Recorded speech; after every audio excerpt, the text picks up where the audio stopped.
Et le dernier point, alors j'ai appelé moins de contrôle. Ça rejoint cette idée-là, c'est que en fonction de vos besoins, là vous allez être, moi c'est ça que la vraie définition en fait d'un framework, même si Flutterflow c'est pas un framework, c'est un cadre de développement, d'accord, un cadre de travail.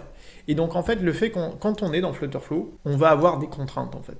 Par exemple, les contraintes, c'est de bien structurer ces bases de données, d'accord, de les structurer d'une certaine manière. Moi, encore une fois, je le vois aussi comme un avantage parce que ça aide les gens à bien structurer leur base de données. Et le fait, par exemple, qu'avec Flutterflow, on nous force à gérer, par exemple, des références de bases de données, de documents d'utilisateurs, par exemple ici, ça vous force à faire les choses de la manière la plus propre qui soit. Vous allez le faire avec Flutterflow. Mais du coup, parfois, ça vous impose certains choix. Voilà, on a moins de choix et moins de liberté parfois aussi. Donc on est vraiment guidé, c'est un cadre de travail. Il faut accepter ces règles et cette structure-là. Si on n'aime pas trop les règles, si on n'aime pas trop les structures, c'est pas forcément le meilleur outil.